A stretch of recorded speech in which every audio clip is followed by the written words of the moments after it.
გონია რომ ზოგადად ადამიანები რომლებიც არ საუბრობენ ამ თემაზე ზუსტად ეს დაბყოლება აქვთ რა. როდის დაიწყო შენი ესეთი მძიმე ცხოვრება? დედიკო წავიდა როცა უკვე მეორე კლასში გადავედი, მაშინ ჯერ მამა წავიდა და მერე დედიკო წაიყვანა. ეგ კიდე ძალიან რთულია ალბათ როცა ორივე მშობელი გასულია. ყოველთვის ჰქონდა რაღაცები, მაგრამ ყველაზე მთავარი გვაკლდა რა ეს მშობლების სითბო. ვიღაცა რომ დარეკავდა, ანუ ველოდებოდი რომ აი დედამ ხო არ დარეკან.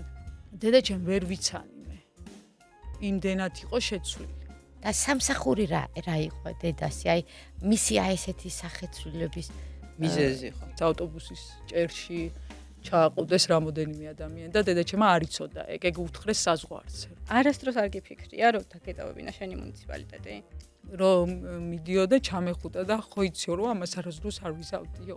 ანუ ფაქტის წინაშე აღმოჩნდა რომ მოუწია წასვლა რა და შვილების დატოვება. შენ აქ როგორც გიჭირდა და რა ტკივილებსაც ებრძოდი, იმას კიდე 10 მაგათ და 100 მაგათ უჭირდა იქ რა. არ არსებობს ოჯახი, სადაც ერთი ემიგრანტი მაინც არ ყავს. და დღესაც რაც მაკლია ყველაზე მეტად არის ის რომ ანუ საუზმე სადილი და ვახშამი არ ქონდა ერთად რა. მთელ ოჯახს ანუ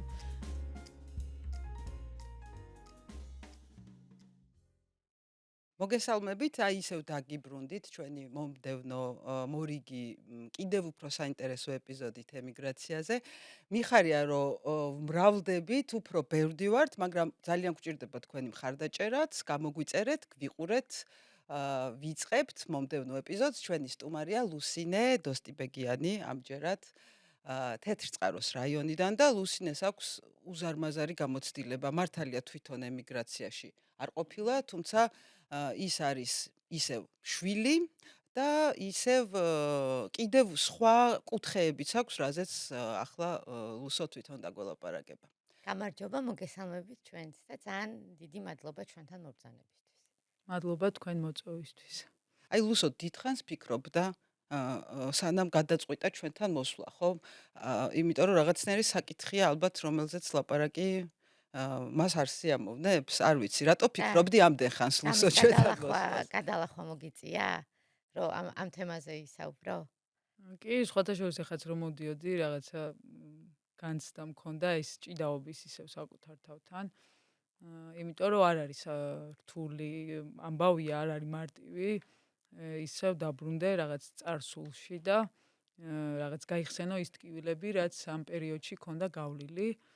იმიტომ რომ მე მაქვს გამოცდილება ემიგრაციას რაც ეხება, ჩემი მშობლები იყვნენ ემიგრაციაში და მთელი ეს ბავშვობის პერიოდი, ესე ნაწყვეტ მახსოვს, რა ეტაპებს გავდიოდი, ანუ ფაქტიურად ბავშვობა აყალიბებს ჩვენ ხასიათს და მთელ ჩვენ ცხოვრებას, ხო?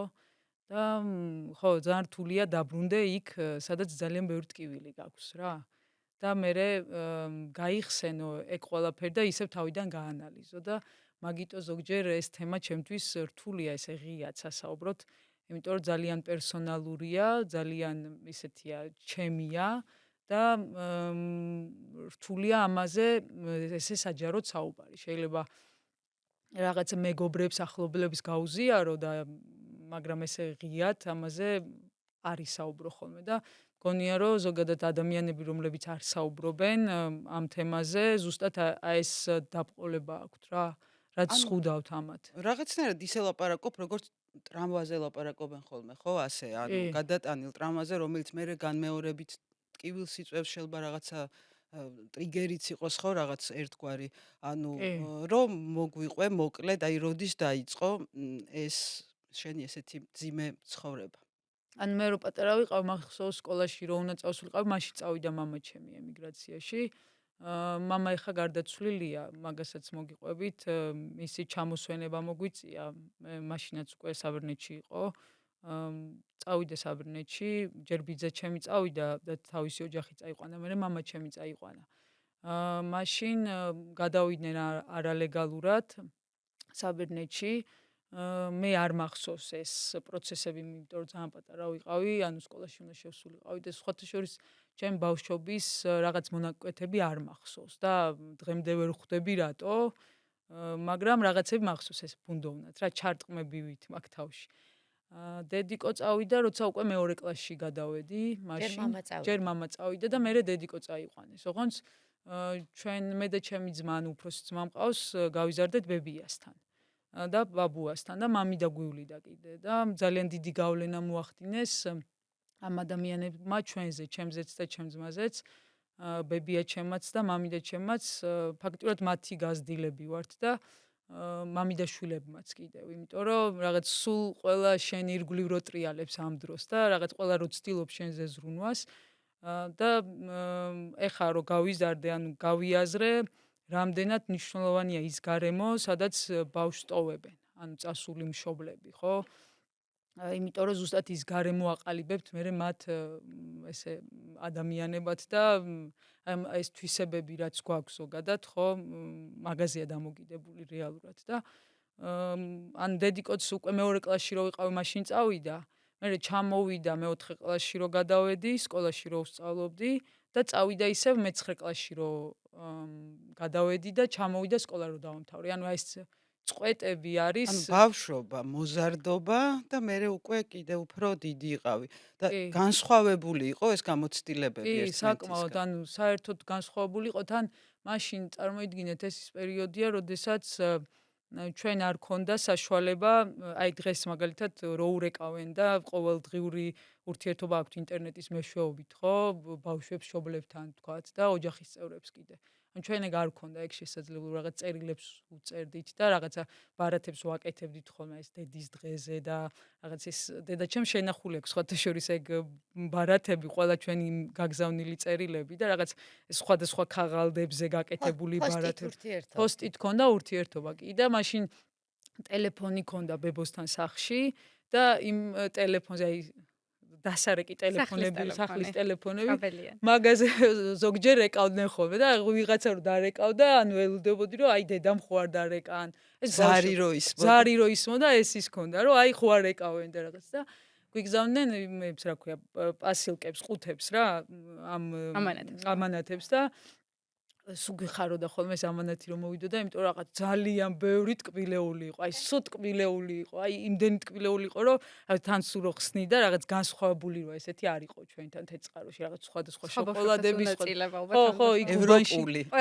უბანში ძალიან ბევრი ბავშვი ვიყავით და რაღაცა სულ რაღაცნაირად განსხვავებულად ვიყავით ხოლმე ამ ბავშვებთან შედარებით, იმიტომ რომ ყოველთვის ქონდა რაღაცები, მაგრამ ყველაზე მთავარი გვაკლდა რა ეს მშობლების სითბო რა, იმიტომ რომ რაღაცა ის მამაჩემს უყვარდა ხოლმე სულ ველოსიპედებს გვიგზავნიდა ამანათის სახით და რაღაც მე მეზობლის ბავშვები რაღაც ჩვენ მეგობრები რო გთხოვდნენ რომ მეც დამსვი მაკატავე და ანუ ეს ნივთები იყო ძალიან ბევრი რა რეალურად, მაგრამ არ ცვლიდა არა, ვერასდროს ვერ შეცვლის ვერანაირი კომფორტი და ვერანაირი რაღაცა ნივთი მშობლის სითბოს რა, ეგ აი ვინც არ უნდა მითხრას და რამე კვლევა დამიდოს, გამორიცხული, აი ჩემ თავზე მაქვს გამოვლილი ეგ და რაღაცა მეზობელი ყავს ერთი ძალიან მაგრა მახსოვს ეგ ბავშვობაში თავის შვილებს რო ნაყინებს უყიდი და ჩვენც ყიდულობდა ხოლმე ან ბურთს რო თამაშობდით, ფეხბურთს თამაშობდით იქვე უბანში ერთი ჭიშკარიდან მეორე ჭიშკარეში რო თამაშობდით ხოლმე ეგრე ბურთს და ამ ბურთებს ხშირად ვხედქავდით ხოლმე რა და ეს კაცი სულ ყიდულობდა რა ამ ბურთებს და რაღაც ნაყინებს და არასდროს არ გვაგრძნობინებდა რომ ან რაღაცა ვინმე გვაკლია და ძალიან მადლიერი ვარ ამ ადამიანის დღემდე რა, დღესაც ჩვენი მეზობელია და ძალიან მიყვარს ეგ ადამიანი მარტო მაგის გამო რომ იმ პერიოდში როცა ანუ რაღაც მშობლის სითბო გაკლია, მაშინ შენ გვერდზეა რა. ხო, იმ ბურთებს მერეც გამოგიგზავნით და თაობათ მშობლები და იმ მომენტში იყო რა. იმ დროს აი როგორც კი გასკდა გიყითხა. უსო, არ თუ ძალიან პირადი არ არის, უბრალოდ თუ მამა წასული იყო, დედაც რატო წავიდა, ანუ აი რატო დადგა ეგ საკითხი, თუ უბრალოდ მათ ერთად ყოფნა გადაწყვიტეს, თუ ამას კიდე სხვა ის ქონა, იმიტომ რომ ეგ კიდე ძალიან რთულია ალბათ, როცა ორივე მშობელი გასულია, მამით დაიწყე, მერე დედაზე გადახვედი და მამა ჩემს ქონდა გულზე პრობლემა, ანუ პატარა რო იყო, ოპერაცია გაუკეთეს და ანუ მარტო უჭირდა იქ რა რეალურად. ის პერიოდია, როცა უჭირდა მარტო. ცოლი წავიდა. კი, და მერე ცდილობდნენ ჩვენ წაყვანასაც, იმიტომ რომ მერე რო გავიზარდეთ, ანუ ეგ ბავშვობიდანაც მახსოვს, რომ ჩვენ წაყვანას ცდილობდნენ, მაგრამ რაღაცა ვერ დაამთხვიეს, არ ვიცი რა მოხდა და ნუ უკვე რო გავიზარდე, დედიკო მითხრა რომ საბუთების პრობლემა შეექმნათ, იმიტომ რომ თვითონაც არალეგალურად იყვნენ იქ წასულები.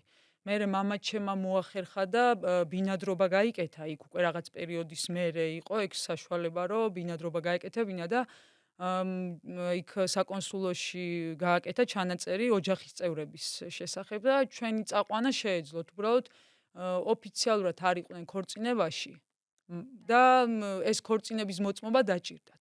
მაგრამ დედიკო რო ჩამოვიდა აქ ვერ გააკეთეს ეს ქორწინება და ვიღაცამ უთხრა რომ გაგიკეთებთო, მაგრამ გაუკეთა ყალბისაბუთი.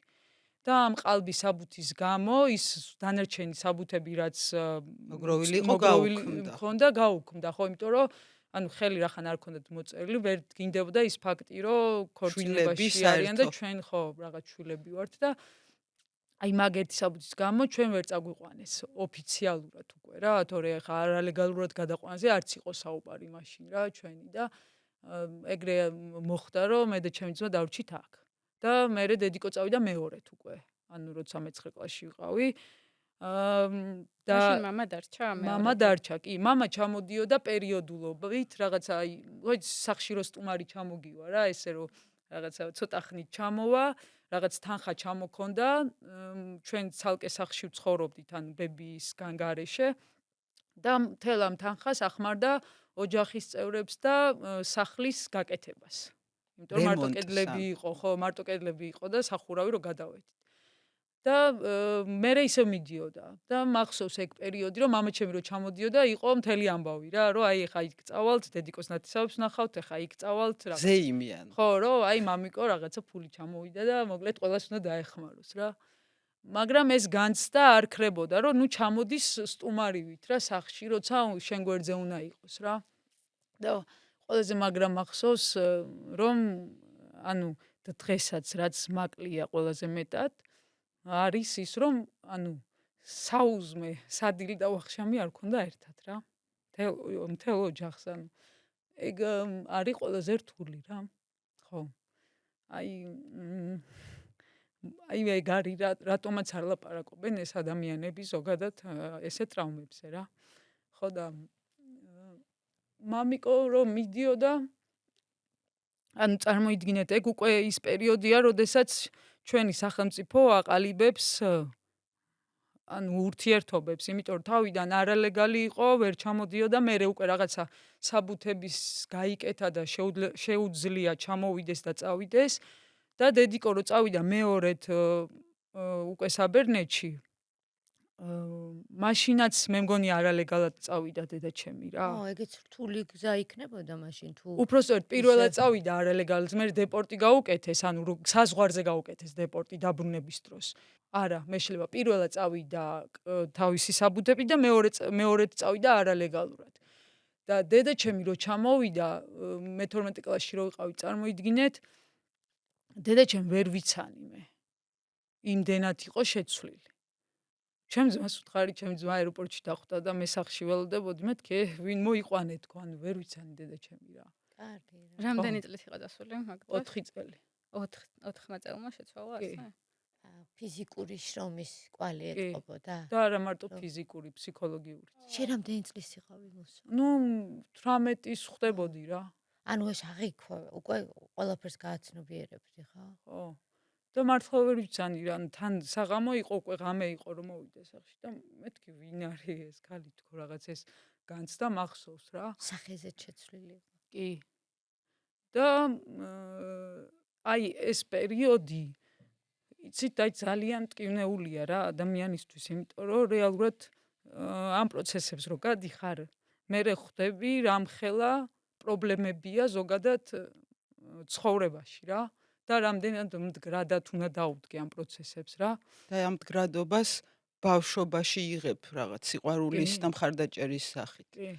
მერე აი ლუსო არის ერთ-ერთი დოკუმენტური ფილმის გმირიც, სადაც ვნახე პირველად და იქ საუბრობს რომ გავბრაზდიო დედაზეო, რაღაც პერიოდი ბრაზიც მქონდაო და დღეს როგორ უყურებ ამ საკითხს, ან მაშინ რა ხდება? ხო, აი ზუსტად ეგ პერიოდია, როდესაც ბრაზობ ეს ახალგაზრდობის ეს მონაკვეთი ბავშვობის უფრო რომ ყოველთვის მეგონა რომ მიმატოვეს. ანუ ეს განცდა მქონდა რომ რაღაცა ფულის გამო მიმატოვეს, ანუ მაშინ ვერ ვიაზრებდი რეალურად, რომ სხვანაირად ფიზიკურად ვერ იცხოვრებდნენ რა. ანუ გადარჩენისთვის ხო, წავიდნენ. და მიუხედავად იმისა, რომ დედაჩემ ვეტექიმია და დღეს ეხლა რომ დაბრუნდა, ანუ თავის პროფესიას მიყვება, მუშაობს, მაგრამ ძალიან რთული პროფესია, ნუ ეხლა ისედაც ხო, ჩვენ რეგიონში მით უმეტეს მესაქონლეობაა და დღემდე მუშაობს დედა. დღეს ჩემთვის დედა არის გმირი. მაგრამ მაშინ მე ვიყავი გაბრაზებული მასზე, იმიტომ რომ ვერ აღვიქვავდი, ანუ ბავშვი და დამტოვა და ფულებს მიგზავნის, ამის ფული ჩემთვის, ფული სიყვარულის განცდა არ მქონდა. ანუ არაფერს არ მაძლევდა ის ქაღალდი. შოკოლადები და ტკბილეული. ხო, ის მახარებდა. შოკოლადი მახარებდა. დღემდე მიყვარს შოკოლადები. მაგრამ ეს ფულის შეყვარების განცდა არ მქონდა. მე ზიზღებოდა რომ მაშინ ვერც იგრძნობდი. ხო, ანუ რა ხდება რა, ანუ ამის გამო. პირიქით შეიძლება დეჟრაც აგრესიას კი გაგიჩნდეს, რომ ანუ აი ამის გამო მე ისეთი მნიშვნელოვანი დავკარგე. ეს ეტაპები გავიარეთ ჩვენ. ანუ რეალურად მაშინ, როდესაც შეგვეძლო რაღაცა დანაზოგი გაგვეკეთებინა, თუნდაც იმ ფულით, რასაც გვიგზავნდნენ და არ გვჭირდებოდა, იმიტომ რომ ბებო და მამი და არაფერს გვაკლებდნენ, ხო? ვერ ხვდებოდით, რომ ეგ შეგვეძლო გაგვეკეთებინა, ეგ დანაზოგი რა. ანუ ისევ ხარჯავდით, ხვდები ვიღაცას რაღაცას უყიდიდით, გვინდოდა რომ სულ დაგვეხარჯა, ეს ხარჯვის მომენტი ქონდა სულ რა. და ესაც ხო გაყალიბებს მერე სამომავლოდ, ხო? ანუ მაგედან მოდის რა. მე ძალიან ბევრ რაღაცას ვაკავშირებ ბავშვობას. იმიტომ კი არა რომ რაღაცა ესე გამოვიარე და ესე გავიზარდე, არამედ იმიტომ რომ უბრალოდ ის თვისებებად მოყვება, მერე შენში ყალიბდება.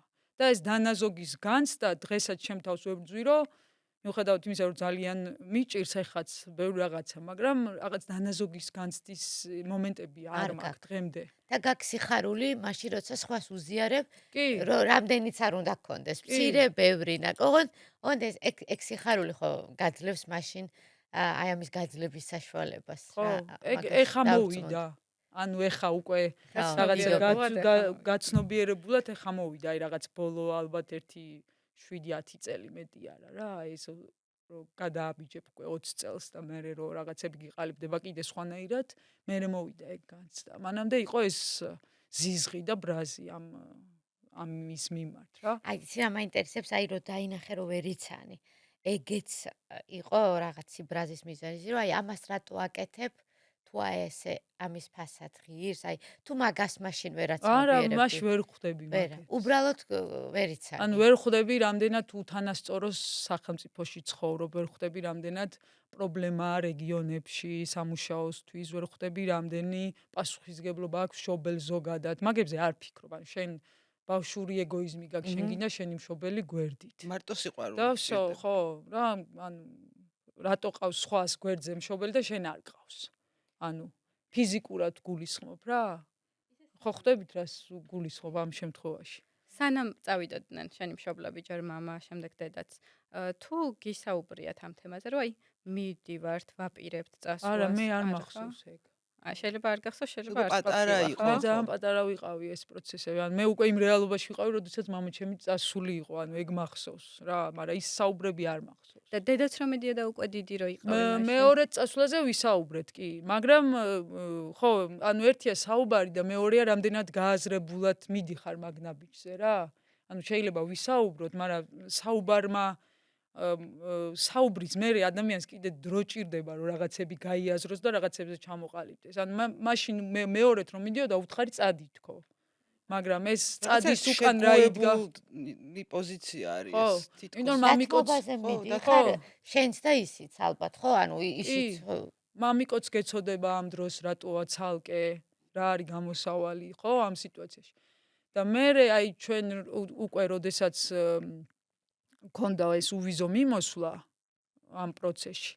მამა ჩემ მაინც იქ რჩებოდა, იმიტომ რომ რეალურად ამ გულის პრობლემის გამო ჩვენ თეთრი წყარო მაღალმთიანი ვითვლებით და ის ზღვასთან ცხოვრობდა ძალიან ახლოს სალონიკში, სადღაც 100 მეტრში ზღვიდან და მისთვის წნევა იყო ძალიან ცუდი, იმიტომ რომ სუცხვიდან სისხლი მოსდიოდა ხოლმე რა, ისე ქონდა ოპერაცია გაკეთებული გულზე. და ანუ იქ საბერნეთში თავს კარგად გრძნობდა, ის კლიმატი უწყობდა ხელს რა, რომ კარგად ყოფილიყო შედარებით. მაგიტო რაღაცნაირად ან იქ მთელი თავის საძმაკაცო იქ იყო უკვე თეთრი წყაროდან მაშინ მაგ ასაკის ადამიანები ბევრი წავიდა, ბერძნები ვინც იყვნენ ისინი წავიდნენ. კაცები ხო? კაცები კი, და ზოგი უცნაური, ოჯახები. სულ ვიცოდი რომ ქალები უფრო მეტი არა, ჯერ კაცები მიდიოდნენ და მე მიყავდათ მეუღლეები, ან ოჯახები რა, როგორც ლაგდებოდნენ იქ. და მისი საძმაკაცო წრე თითქმის ყველა იყო იქ წასული.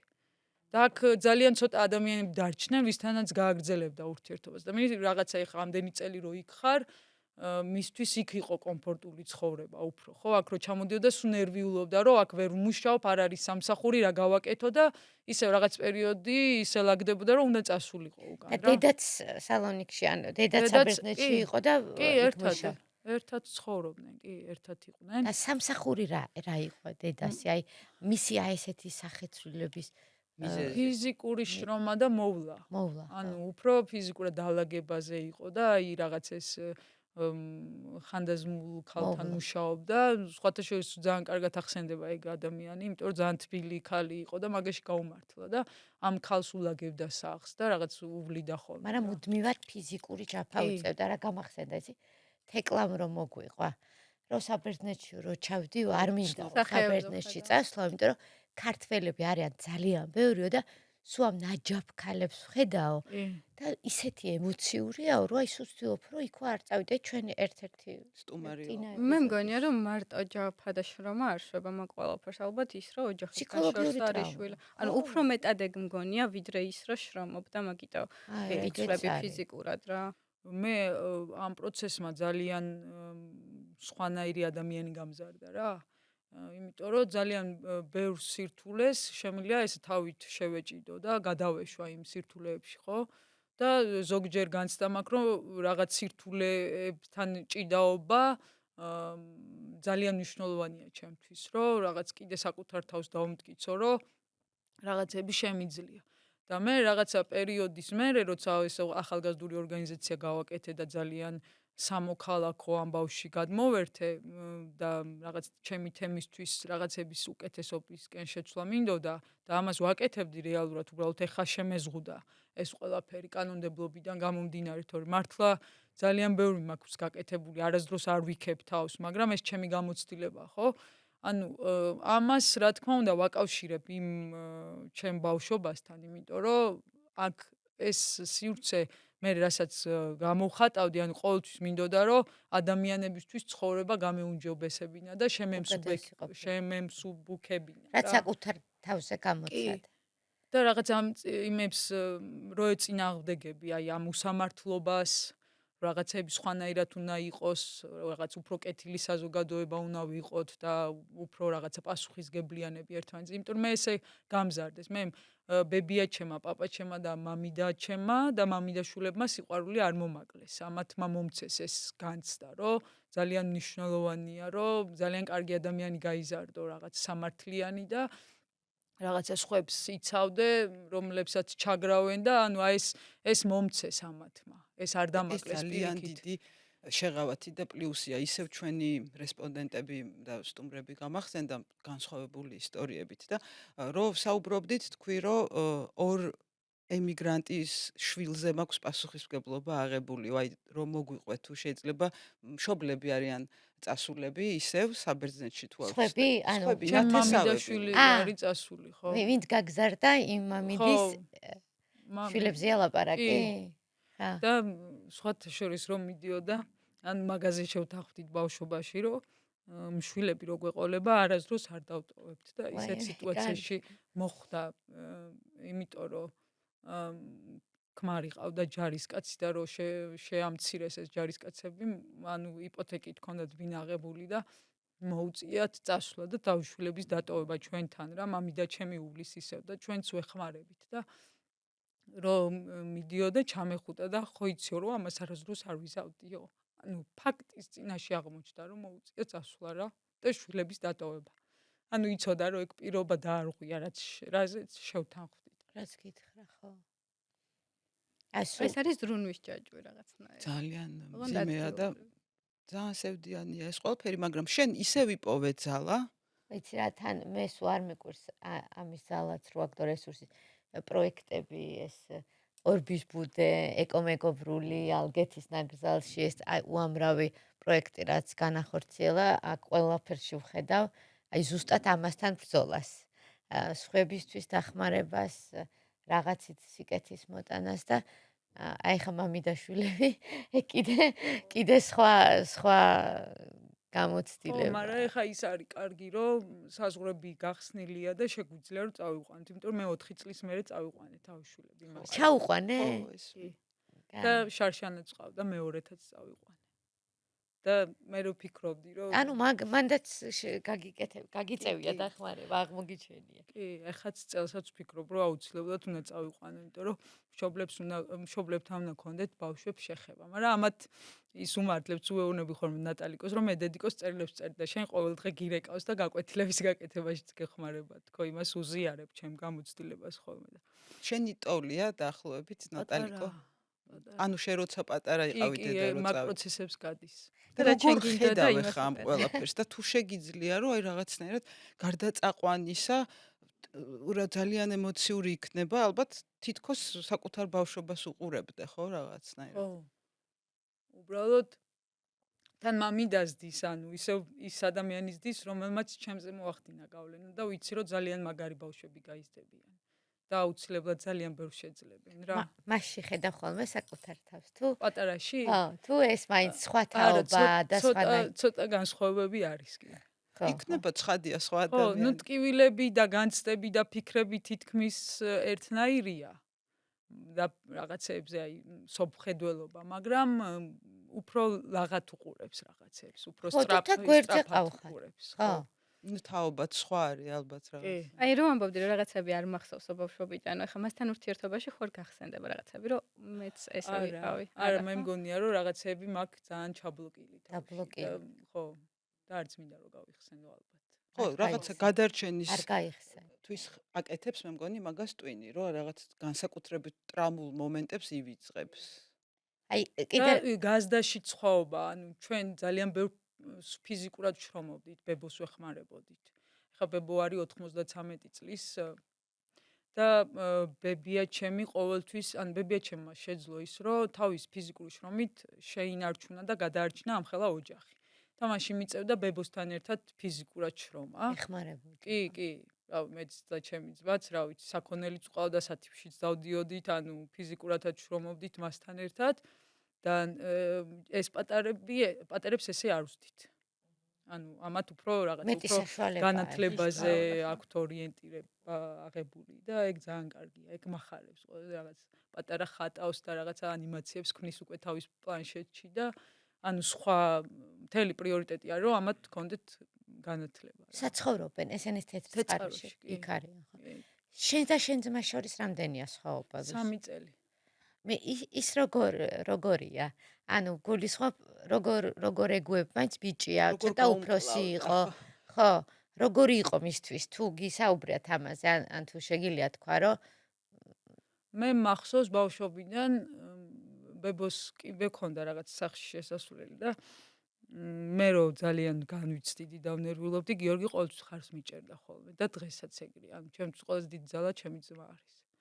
დღესაც აბსოლუტურად ყველაფერში მიჭერს ხარს. ანუ იმ პროექტებშიც, რომელიც საერთოდ არ ეხება და შეიძლება არც აინტერესებს, ან რაღაც საზოგადო საქმეში, ან რაღაცა, ჩემი ძმა ყოველთვის გვერდში მიდგას რა.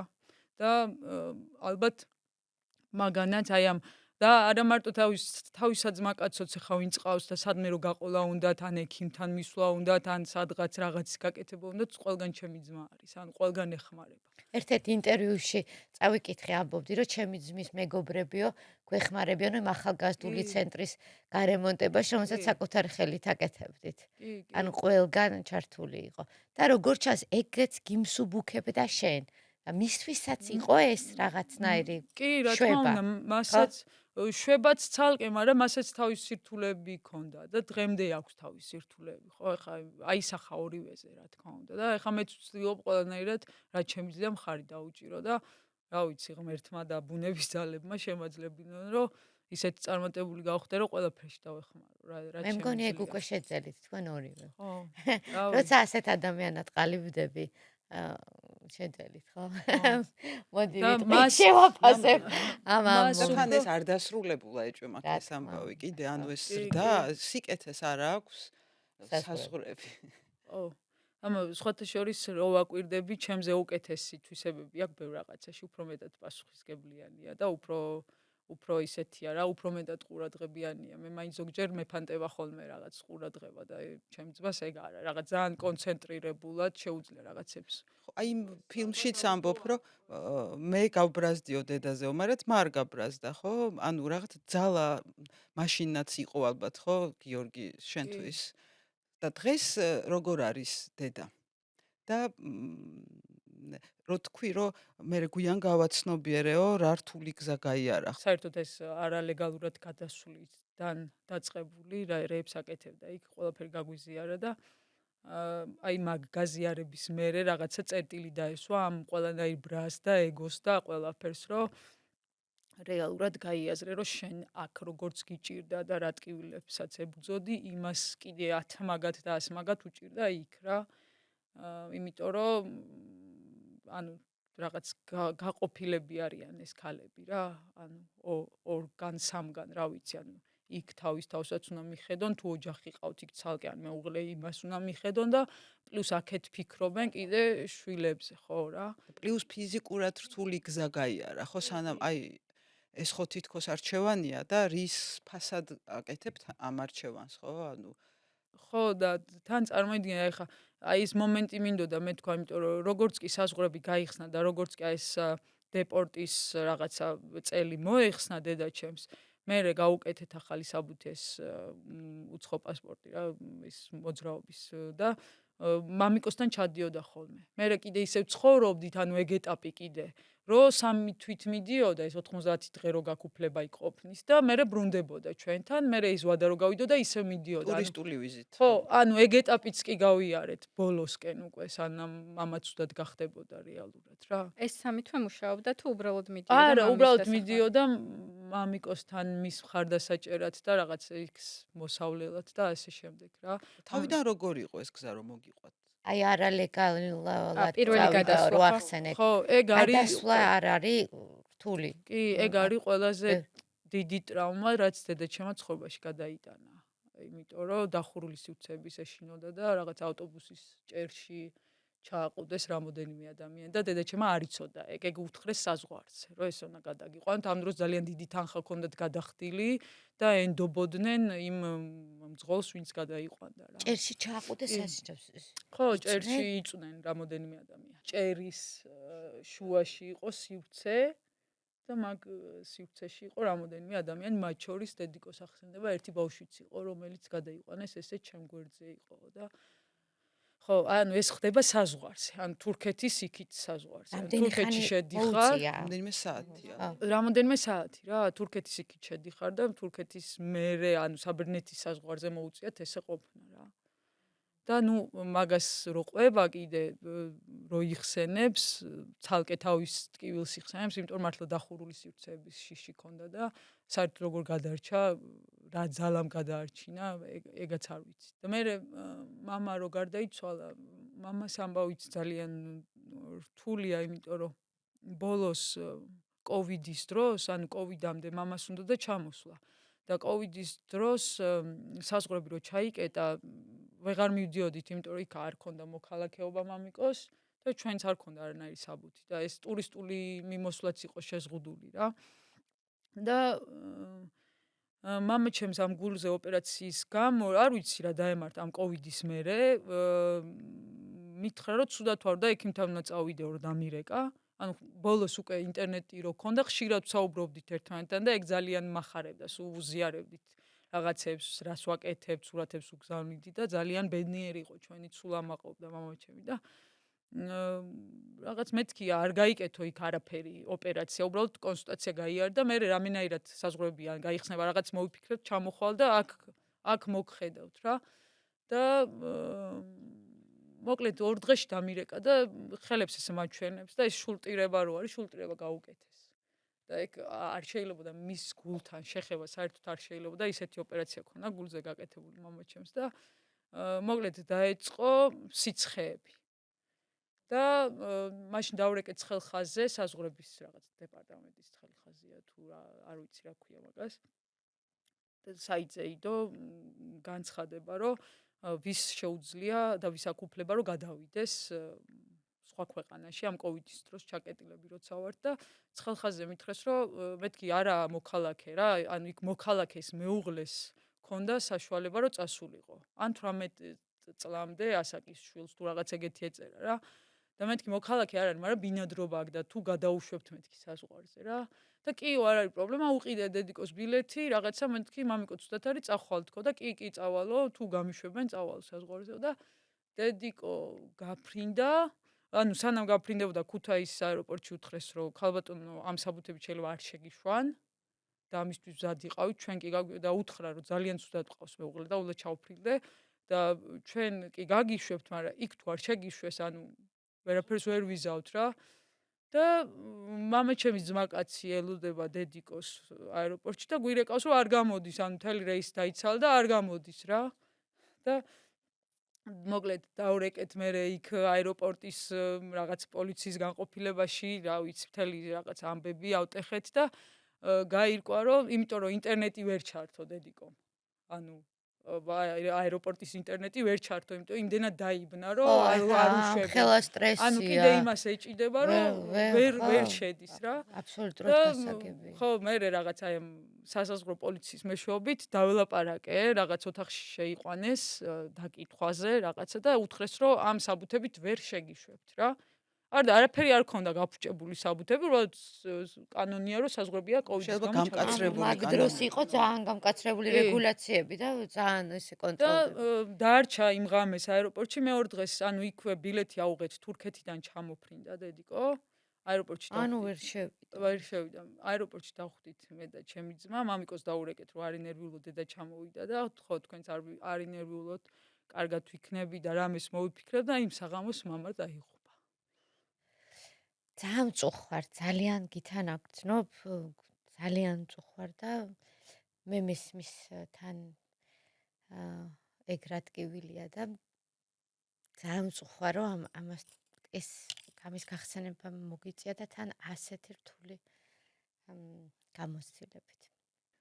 ხო, მაგრამ კაია რომ ბევრი მეგობარი ყავს და რაღაც სულ 5 დღეში ჩამოვასვენეთ და მაშინ გავიგე საერთოდ ეგ პროცესი როგორ არის ჩვენ ქვეყანაში და ზოგი რაღაც 12 დღე და რაღაც ორ კვირაზე მეტი ელოდება თავის ოჯახის წევრს რომ ჩამოვასვენოს. ეგაც არ ვიცოდი საერთოდ. ანუ რეგულაციები რთულია? კი. თქვენ მოგიწიათ, ანუ შვილებს. როგორ არის იცით, მამა ჩემის ძმაკაცებს უნდათ რომ ჩამოესვენათ რა მაშინვე მეორე დღეს რაღაც კერძო კომპანიის დაკვეთით და იქ უთხრეს საკონსულოში რომ სახელმწიფოს აქვს ეს დახმარებაო რომ შეუძლია სახელმწიფომ გაგზავნოსო რა. და გადაყვანილი ყავდათ კერძო მორგში და მე იქიდან გადაიყვანეს სხვა მორგში და მე გამოგზავნეს და დავხვდით აეროპორტში რა. ყუთით ჩამოსვენებულს. და ძალიან ბევრი ქართველია წასული და ხან ვკითხულობ ხოლმე რომ ხა ესეთ შემთხვევები შეიძლება ანუ უწევთ ადამიანებს. ეს კიდე ცალკე სირთულეა, როცა ოჯახის წევრები ეჭიდებიან ამას გადმოსვენების. ხო, აი, რაც ხა მოყვარდა ისინი და ეხა სხვა შორს ათენში იმ ჯგუფებში, სადაც ვესაუბრებით ხოლმე ემიგრანტებს, გოგოს რომელსაც დედა გარდაეცვალა, უბრალოდ აღარ ჩამოვიდნენ, ანუ იქ და გადაწყვიტა. და თვითონაც იქ დარჩა და ქართულმა ემიგრანტებმა შეუგროვეს თანხები, რომ დაეკრძალათ გოგოსაც უპატრონეს და მოკლედ რა, ძალიან მწუხვარ და ძალიან გითან აგრძნობ და მე დიდი იმედი მაქვს, რომ რაღაცა ძალიან დიდი სიხარულები გელის წინ და კიდე იცი რა არის, როცა ესეთი მშობლები ყავს, როცა ესეთი სიხარული გაქვს მათგან ნაგრძნობი სიყვარული, რა უპირობო სიყვარული. ეს ყველა ტკივილი გასაგებია, მაგრამ უპირობო სიყვარული ალბათ ყველაზე მაინც ძლიერია, რომელიც მერე ბავშვს გადარჩენაში და გაძლიერებაში ეხმარება და მე მჯერა, რომ შენც და შენ ძმასაც ეგ სიყვარული ძალიან ბევრ შეგაძლევდათ, კიდევ უფრო მეც რა. იცი ამინდა კითხო, ძალიან დიდი მადლობა ახლა გულწრფელობისთვის და ცოტა მეც ვღელავ, რომ ესე აგაღელვეთ რა. და მინდა რომ ცოტა ანუ ჩემი ცხოვრებაა ესეთი ხო რა. და ამიტომ იმიტომ ვფიქრობდა ლაპარაკობ ესე ამდენს იგი. რომ თან შენ ისეთი- ამოისუნთქო და თან ის არის სინამდვილეში. ალბათ ყველა ადამიანის გრძნობელობაც ხო სხვადასხვანაირია, ანუ ზოგი უფრო იოლად უმკლავდება, ზოგი რთულად ძლუსო, გრძნობიარე ადამიანია ეთყობ. და თან საკმაოდ ხო. ძალიან და ადამიანებსაც კი უზნობ და ეს რა ვიცი, ცალკე ფენომენია. აი ეგ უნდა მეკითხა, რომ აი მითხრა, რომ სხვა ქვეყნებში რომ ჩავდივარ, რომ უწევს მუშაობ ხო, სხვა და სულ ხედავ ემიგრანტებს, სულ მათ ამბებს ვკითხულობ, ანუ რაღაცნაირი ისეთი თემაა შენთვის ხო, რომელიც ხო მოდმივი კი. და მე რა ვიცი, ეს ადამიანები რა ვიცი, ყველა ვინც ემიგრაციაში ჩემთვის გმირია რა, იმიტომ რომ იმხელა რაღაცა აქვთ გადადებული, ეს ოჯახის, ბავშვის, შვილის, რა ვიცი, ყველაფერი აქვთ გადადებული იმისთვის, რომ რაღაცა ანუ დახმარება გაუწიონ მათთვის საყვარელ ადამიანებს და აი სტატისტიკებსაც რომ ნახულობ, რამხელა გზავნილებია ხო, შემოსავლები საქართველოში ამ ემიგრაციაში ყოფი ადამიანების მხრიდან და დღეს რეალურად რამდენი ოჯახია ეგეთი, რომ საზღვარგარეთიდან გვარჩენს, ხო? და გაყოფილია თან ეს ოჯახები, აი როგორც ხო, შენი ოჯახი. გაყოფილებია, ის ქალებს კიდე სხვა სირთულეები აქვთ, კაცებს კიდე სხვა სირთულეები აქვთ, მაგრამ ეს ადამიანები ანუ ხო არიან ჩვენი ქვეყნის მოქალაქეები და ეხლა რაც ხდება ამ ადამიანების მიმართ, რომ იგივე რაღაცა არჩევნებში ეკძალებათ რაღაც მის უფლებას ხო, უზღუდავენ. ძალიან მონაწილეობის მიღება და გაურკვევლობა ამან ხო, ანუ აი რაც ხდება მათ ირგვლივ, ან რაღაცა ფულადი გზავნილები ბოდიში არ დაგავიძეს ეგეც ძალიან გასარკვევი ამბავია ხო, აი როგორ არის იცით, აი მე რაც ვიცი და რასაც ვკითხულობ და რასაც ხედავ, იქიდან გამომდინარე ვიძახი რა. იგივე ეხა ბოლოს არჩევნების დროს რამდენი ადამიანი გადავიდა სხვა ქალაქიდან იმ ქალაქში, სადაც ის იყო, ხო, გახსნილი უბანი და რაღაცა და ან მაინც იმხელა მასა იყო მისული და იქიდან როგორ შესტივათ გული ჩვენ ქვეყანის პროცესებზე, ხო, როგორ გულშემატკივრობენ და როგორ იციან ყველაფერი რაც აქ ხდება და რეალურად ვინც აქ ცხოვრობს, ძალიან ბევრი ვერ იაზრებს ამას, ან უბრალოდ არ იაზრებს და არ არის ესე ამ პროცესში ჩართული და იმიტომ მე ხა ვისაც ხვდები და ვინც ვიცი საზღვარგარეთ აი ხა კვიპროსშიც ყავს რამოდენიმე ნანახი ჩემ მამიდა შვილთან და ანუ აი რეალურად ეს ხალხი არ ვიცი ეს ხალხი მართლა არჩენს და შველის ჩვენ ქვეყანას რა რამდენი მხარდაჭერაა გზავნილების მიღმა ზოგადად რამხელა მხარდაჭერაა და როგორ შეიძლება რომ ვიღაცები გამოდიან ხა ბოლოს არც ვიცი არც დამახსოვრე იმ კაცის სახელი რაღაცა უცებ სკროლავდი და რაღაც შემხვდა რომ აიო ჩამოდიანო და აქო მკურნალობენო და არანაირი ის არ შემოაქვთო ჩვენი ქვეყნის ეკონომიკაში შემოსავლებს იქ იხდიანო და რა სისულელეებს ლაპარაკობს ანუ რა საერთოდ როგორ შეიძლება ეგეთი რაღაცა თქვა ამ ადამიანებზე მერე დასაფლავება უნდა თუ აქო ხო აი ზუსტად და მან თქონდა ყველაზე მძაფრი ის მომენტი რომ ეს მე გამოვიარე და ეს ვინ არის საერთოდ რომ ეს რაღაცებს ლაპარაკობს ანუ იმხელა ის შემექმნა ამ ადამიანის მიმართ ხო პროტესტი რომ აი როგორ შეუძლია უბრალოდ ადამიანებს სიტყვები ესე ჰაერში ისროლოს და დააბერტყოს როცა არ იცის რეალურად რა არის და რატო ჩამოდიან აქ სამკურნალოდ თქვათ იგივე თუნდაც კბილებზე ხო ყველაზე რთული რაც არის იქ იმიტომ რომ კიდე სხვა პრობლემები ან თვალზე ან ასე შემდეგ თქვათ ხო აქ სამკურნალოდ და აქედან ვინც მიდის კიდე იქ სამკურნალოდ ის კიდე სხვა მოცემულობაა ხო მაგრამ აი როგორ შეიძლება შენ ანუ თანამოქალაქეზე შენ მეზობელზე შენი ოჯახის წევრზე ხო ერთი საზოგადოება ვართ ყველა ერთმანეთს ვიცნობთ ესეთ რაღაცები უბრალოდ ჰაერში ისროლო და თან მე მგონი თითო არ არსებობს ოჯახი სადაც ერთი ემიგრანტი მაინც არ ყავს ნათესავი რაღაცნაირი ყველა მე ძალიან ბევრი მყავს ეგეთი ან მამიდა ჩემი ერთი მამიდაც წასულია დეიდა ჩემიც წასული იყო ეხა ჩამოვიდა ანუ მეც ძალიან ბევრი ადამიანი მყავს გარშემო და ნუ სამეგობროში ხო საერთოდ და ეხა ემიგრაციაში კიდე ვინც არიან და ვისაც კიდე რაღაც სხვა რესურსებზე აქვს ცდომა, აი იგივე პროექტები, სხვადასხვა პროექტების რაღაც სამოქალაქო ჩართულობის ამბავში, როგორ გვეხმარებიან აქეთ. ანუ გარდა იმისა, რომ ვიღაცა თავის საოჯახო და რაღაც ეხმარება წრეს ამბავშია ჩართული, ხო? ანუ იმის მიღმა კიდე რამდენ რაღაცას აკეთებენ ჩვენთვის და ეს ადამიანები იმის მაგივრად რომ მართლა სხვანაირად დავაფასოთ, ანუ კიდე სხვა წნეხის ქვეშ ყავს და ეგრე არ შეიძლება. აი მართლა არ შეიძლება. ერთადერთი სიკეთე არის ისი გამოყენება შეუძლიათ ალბათ და იმას იყენებენ, ხო? ანუ კურნალობაზე, რასაც ამბობ მკვლელებზე. ხო, სხვა რა, ეხა რას თავაზობ? აი, სახელმწიფოსგან. მამაჩემი რო ჩამოდიოდა, იძახდა, რომ აი რო წავიდე თქვათ რაღაც თანხა დავაგრო და რო ჩამოვიდე, აქ რა შეიძლება რომ გავაკეთო. ანუ იმ ხალხს ის ცოდნაც არ აქვს, რეალურად ჩვენ როგორც სახელმწიფო იმასაც არ ახვედრებ რაღაც გეგმას ან სტრატეგიას, რომ აი მაგალითად ჩემ მუნიციპალიტეტში ეს მიჭირს და შენ რაღაც უნდა დაუბრუნდე, ხო? ხო, შენ რაღაც რესურსს რო დაზოგავ და ჩამოიტან, რაში შეგიძლია რომ ჩადო, რაში შეგიძლია რომ ანუ რა შეგიძლია რომ გააკეთო როგორც ბიზნესი ან როგორ გააგრძელო აქ ცხოვრება. ამის ხედვასაც არ უტოვებ იმ ადამიანებს. ფორმალურად არსებობს სხვათა შორის ესეთი დეპარტამენტი, თუმცა რამდენად ფუნქციურია ეს პრაქტიკაში არსებობს კი, რომელიც ემიგრანტებს ეხმარება, ვისაც დაბრუნება უნდა, აი ჩამოსვლაში ეხმარება და შემდეგ აქ ან ბიზნესში დაბადებაში. ეს ემიგრაციის საერთაშორისო ორგანიზაციაზე თუ ჩვენი არა. მაგრამ რეალურად რა შვება მუნიციპალურ დონეზე ხა ჩემთან არაფერი არ არსებობს. ის კი არა, ხა ბავშვებს რო რამე მხარდაჭერა გაუკეთო, ხო, იმ ბავშვებს, ვინც ან ახალგაზრდებს, ვინც აი ვისი მშობლებიც წასულები არიან. ვინც დაგყავს მინიმუმ ხა შენ მაგალითად, ხო? ხო, ანუ იმათაც არაფერს არ სთავაზობ სახელმწიფო პროგრამა. ან რამე პროგრამა არ არის. ანუ თუ სკოლაში და სამეზობლოში და იმ გარემოში, სადაც ეს ახალგაზრდები ბავშვები იზრდებიან, რაღაცა არ იგრძნობა მხარდაჭერა, ანუ სახელმწიფოს მხრიდან არ არის არაფერი.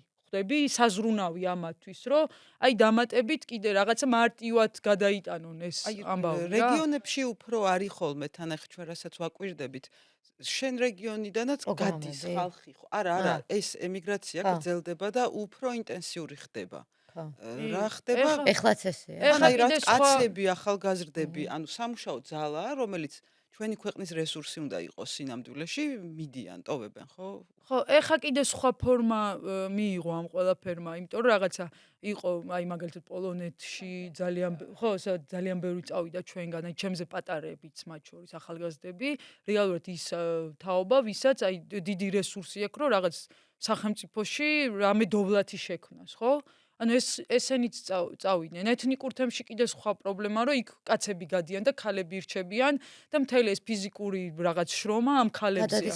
ხო, ანუ აი ძალიან ბევრი ხო, და ბევრი სხვადასხვა ფორმებია ხა მე რასთანაც მაქვს შეხება რა და ნუ აი არ ვიცი რომელი ერთი უნდა გამოკვეთო ან რაზე უნდა ისაუბრო, ან საერთოდ რაზე უნდა საიდან უნდა დაიწყო რომ რაღაცას მიყვე. ანუ ამას მარტო ვერ გააკეთებ რა, აი დიდი პოლიტიკაა. ვისაუბრებთ, ხო, მაგრამ ეს პრობლემად რჩება. ამას ჭირდება რაღაცა ნება, გამოხატულება, რომ სისტემური გახდეს ამაზე საუბარიც და რაღაც სტრატეგიები გაკეთდეს და თქვა, რომ აი რაღაცა ჩემ მუნიციპალიტეტში ამხელა სტატისტიკა გადინების და ამის პირისპიროდ ან ამის შესამცირებლად რას ვაკეთებ და გუსო, შენ რო ახალგაზრდული ცენტრი გქონდა გაქვს ის, ანუ იქ ხო, აი ამ ხალხის შეკრებას რაღაცა საუბარს ახერხებთ. ეხლა რა ხდება? ვიცი რომ მაგაში სახელმწიფო არ გეხმარებოდათ, მაგრამ ეხლა რა ხდება? აი ეს ცენტრი აღარ არსებობს. ანუ შენობა დარჩა და იქ შევიდა მუნიციპალური IP, მაგრამ აი რუსული კანონი რომ მიიღეს, ჩვენ მაშინ გადავწყვიტეთ, რომ არ დაურეგისტრირებულიყავით და მუნიციპალიტეტი გთხოვდა, რომ დაურეგისტრირებულიყავით და ძალიან წინააღმდეგობაში მოვედით მუნიციპალიტეტთან. დატოვება შენობა დავცალეთ და ჩვენი ცენტრი იქ აღარ ფუნქციონირებს და ორგანიზაცია შეჩერებული აქვს საქმიანობა. და ერთადერთი რასაც ვცდილობ ხა ის სამშვილდეში სოციალურ საწარმოო გვაქვს ორბის ბუდე, იმის ირგვლივ რაღაცების გაგრძელებას, ნუ იმ რესურსით და იმ პირობებით, რაშიც ვართ დღეს მთელი ქვეყანა. მაგრამ ის ცენტრი, ანუ იმ ცენტრს რო გაეგრძელებინა ფუნქციონირება, რა თქმა უნდა ეს ხედვების ამომავლო რაღაც აქტივობების და რაღაცების იყო, მაგრამ დღეს ანუ ჩვენ აღარ ვართ იმ შენობაში რა. აი ანიმაც გითხრა რომ შენი მუნიციპალიტეტიდან ძალიან ბევრი ადამიანი გადის და გადინება ხდება ემიგრანტები არიან ძალიან ბევრი. ძირითადად ახლა აი ეს შორიდან რო ვუყურებთ ემიგრანტები რეგიონებში მიდიან, ყიდულობენ სახლებს, ანუ მათი მიზანი ის არის სახლი იყიდონ. ძირითადად თბილისში მოდიან, მერე განათლებას აძლევენ შვილებს და აქ რჩებიან და აქ კვირდებიან. შენი შემთხვევა არის განსხვავებული. არასდროს არ გიფიქრია რომ დაგეტოვებინა შენი მუნიციპალიტეტი? და რატო? აი ეს რომ მოგვიყვე, თუ ქონია საერთოდ ეს ფიქრები, ან რაღაცა დროს თუ გიფიქრია, რომ ხوار ჯობია წავიდე და რაღაც სხვა მხრივ განვითარდე. სხვაზე კი არ ვიფიქრო. ხო, არ მქონია ეგ ფიქრი, სადაც მიდიოდ და რაღაც ვწავლობდი. ახლა ძალიან ბევრი სასწავლო ტურები მქონდა საზღვარგარეთ და ამ პროექტებში რო ვერთვებოდი, ძალიან ბევრს სწავლობდი და სულ მინდოდა რაღაც დაბრუნება და იქ რაღაცის შეცვლა უკეთესობისკენ. დანერგვა, კი. ხო? გამოცდილი. კი, და დღემდეც ესე ვარ რა, თან სხვათა შორის ამ პერიოდში მე ვერ მოვახერხე უნივერსიტეტში სწავლა. მაგ ასაკში, რასაც ყვებოდი ახლა და ჩემმა ძმამ რო დაამთავრა უნივერსიტეტი, მე თქვი რომ არა, მე არ ვისწავლი, გიორგიმ დაამთავროს, იმიტომ რომ რაღაც ეკონომიკური კრიზისი ჰქონდა ოჯახში და მე არ მისწავლია, რაღაც 2 კოლეჯი დავამთავრე და ეხა რეინჯერად რომ მუშაობდი, გადავწყვიტე სატყეოზე ჩამებარებინა.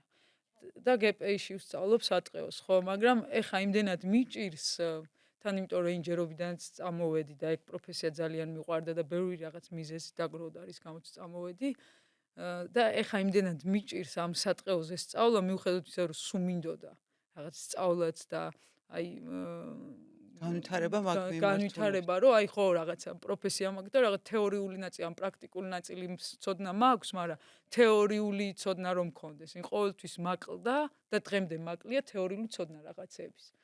ჩემთვის უფრო მარტივია მოვისმინო ადამიანის და რაღაცები, ანუ უცებ წავიკითხო და ეგრე გავიაზრო და პრაქტიკაში ვისწავლო, ვიდრე ძალიან დიდი მასალა მქონდეს რა, იმიტომ რომ არ ვიცი, ალბათ ეგაც იმიტომ ჩამოყალიბდა, რომ რაღაცა ის ფიზიკურად ვაკეთებდი რაღაცებს, ფიზიკურად კეთებით ვსწავლობდი.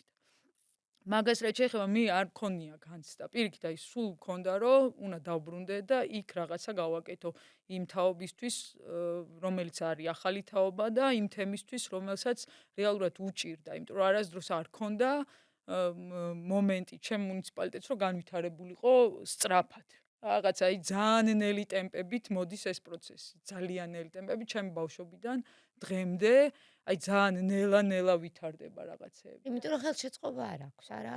სტრატეგიაც არ არსებობს განვითარების, ანუ რა უნდა შეიცვალოს როგორ ხო? ხო, რა ვიცი, მე რაღაც პროექტების ჩართულობით, მე რაღაცა ის მოდი ჯერ რაღაც გზების პრობლემა, მოდი გზები მოვაგვაროთ, რაღაცა გაზი წყალი მოვაგვაროთ, რაღაც და ეს რაღაცა ის სხვა სერვისები, სოციალური, ხო, და ეს ინფრასტრუქტურა მოვაგვაროთ და მე რაღაცა და აი ეს სოციალური ძალიან ჩავარდნილი იყო რა, ანუ არ არსებობდა ფაქტიურად. ანუ ყოფითი პრობლემების მოგვარება შემოიფარგლება განვითარება და განვითარება ხო მეტია სინამდვილეში. თან ეს ყოფითი პრობლემები მე ისევ დგება, გზა გაკეთდა, შემდეგ ზუსტად მეც გამახსენდა ჩვენი პროექტი.